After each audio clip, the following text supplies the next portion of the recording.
हरी सिंह, उस्ताद चोर, मैंने खुद को यह नाम दिया था। 15 साल की उम्र में मैंने चोरी को एक खेल बना लिया था। बाजार की भीड़ हो या सुनसान गलियां, मेरी उंगलियां जादू की तरह काम करती थी। लेकिन यह कहानी मेरी चालाकी की नहीं, बल्कि उस रात की है जब मेरा दिल चोरी से बड़ा कुछ चुरा ले गया, ईमानदारी। एक धूप भरी दोपहर, मैं कुश्ती के अखाड़े के पास टहल रहा था। वहाँ भीड़ में एक लंबा दुबला पतला सादगी भरा नौजवान दिखा। उसका नाम था अनिल। चेहरा ऐसा कि लगता था दुनिया की कोई चिंता उसे छूती नहीं। वह लेखक था, किताबें और कहानियाँ लिखता था। मैंने सोचा यह तो आसान शिकार है। उसकी भोली सूरत देखकर मेरे दिमाग में चोरी का ख्याल कौंध गया।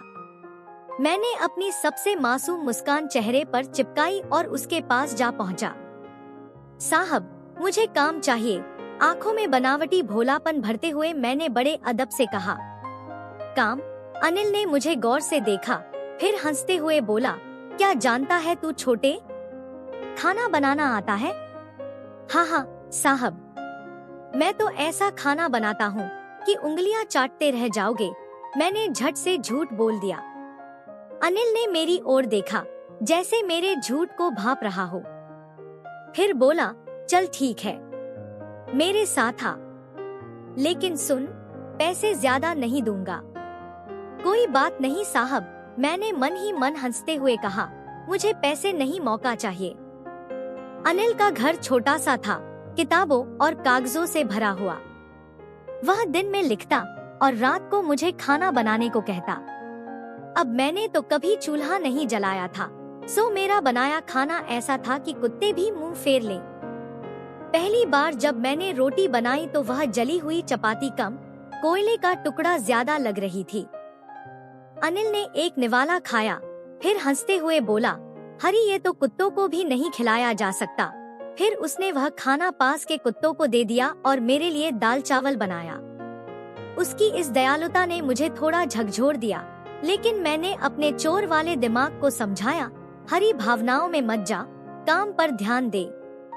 अनिल मुझे बाजार भेजता, थोड़े थोड़े पैसे देता। मैं चालाकी से कुछ रुपए अपने लिए बचा लेता। वह कभी हिसाब नहीं मांगता था। वह मुझ पर इतना भरोसा करता था कि अपने पैसे इधर उधर छोड़ देता, जैसे उसे कोई फिक्र ही नहीं। मैं सोचता, यह आदमी तो मेरे लिए खुला खजाना है, लेकिन मैं जल्दबाजी नहीं करना चाहता था। मैं चाहता था कि वह मुझ पर पूरा भरोसा करे, ताकि मैं बड़ा हाथ मार सकूं। एक दिन खाना खाते हुए उसने मुझसे पूछा, हरी, तुझे पढ़ना लिखना आता है? मैंने शर्माते हुए कहा, नहीं साहब, स्कूल तो कभी देखा ही नहीं। वह मुस्कुराया, कोई बात नहीं, आज से मैं तेरा गुरु। चल हरी, लिख कर दिखा।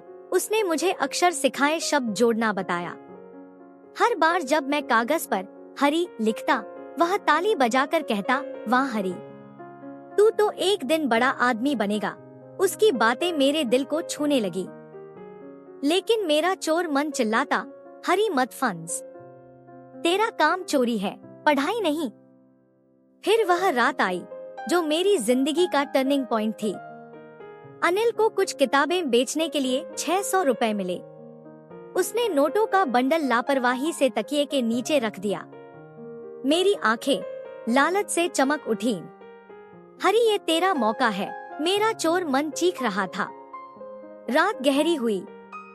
बाहर बारिश की बूंदें जोर जोर से गिर रही थी। अनिल गहरी नींद में था। मैंने चुपके से तकिए के नीचे से बंडल निकाला। मेरे हाथ कांप रहे थे, लेकिन लालच ने मुझे हिम्मत दी। मैंने पैसे कमर में खोसे और घर से निकल पड़ा। बारिश में भीगता हुआ मैं रेलवे स्टेशन की ओर भागा। रास्ते में मेरे कदम तेज थे, लेकिन दिल भारी था। स्टेशन पर ट्रेन खड़ी थी। मैं उसमें चढ़ने ही वाला था कि अनिल का चेहरा मेरी आंखों के सामने घूम गया। उसकी आवाज गूंजी, हरी, तू बड़ा आदमी बनेगा। मैं रुक गया। मेरे मन में तूफान मच गया। एक तरफ चोर हरी चिल्ला रहा था, भाग हरी, ये पैसे तेरा भविष्य है। दूसरी तरफ एक नया हरी फुसफुसा रहा था, अनिल ने तुझ पर भरोसा किया, क्या तू उसका विश्वास तोड़ेगा? अगर तू पढ़ लिख गया तो चोरी से बड़ा कुछ बन सकता है। मैंने ट्रेन की सीटी सुनी लेकिन मेरे पैर जम गए। बारिश मेरे चेहरे को भिगो रही थी, या शायद वो मेरे आंसू थे। मैंने चिल्लाकर कहा, नहीं हरी, तू चोर नहीं, इंसान बनेगा। मैं ट्रेन छोड़कर वापस अनिल के घर की ओर भागा। रास्ते में बारिश ने नोटों को गीला कर दिया। मैंने घर पहुंचकर चुपके से पैसे तकिए के नीचे रखे। मैंने उन्हें सुखाने की कोशिश की, लेकिन मेरे हाथ अभी भी कांप रहे थे। सुबह अनिल उठा। उसने तकिए के नीचे गीले नोट देखे। उसकी आंखों में एक गहरी चमक थी, जैसे वह सब जानता हो। वह मेरे पास आया और बोला, हरी, तूने रात को अच्छा काम किया। मैं चौंक गया। साहब, आपको कैसे पता? वह हंसा। हरी, मैं लेखक हूँ। मैं सिर्फ कहानियाँ ही नहीं लिखता, इंसानों को भी पढ़ लेता हूँ। चल, आज से तुझे और मेहनत से पढ़ाएंगे। तू सचमुच बड़ा आदमी बनेगा। मेरी आंखें नम हो गईं। मैंने कहा, साहब, मैं फिर कभी चोरी नहीं करूँगा। अनिल ने मेरे कंधे पर हाथ रखा। हरी, मैं तुझ पर भरोसा करता हूँ और अब तुझे भी खुद पर भरोसा करना होगा। उस दिन मुझे समझ आया कि चोरी से मिले पैसे कुछ पल की खुशी दे सकते हैं, लेकिन भरोसा और ईमानदारी जिंदगी बदल सकते हैं। अनिल की दयालुता और उसके भरोसे ने मुझे एक नया रास्ता दिखाया। मैंने ठान लिया, अब हरी सिंह चोर नहीं, एक नया इंसान बनेगा। यह कहानी एक चोर के दिल के बदलाव की कहानी है, जो एक साधारण लेखक की दयालुता, भरोसे और सिखाए गए सबक से सही रास्ते पर आता है। नाटकीय संवाद और भावनात्मक उथल-पुथल इस कहानी को और जीवंत बनाते हैं।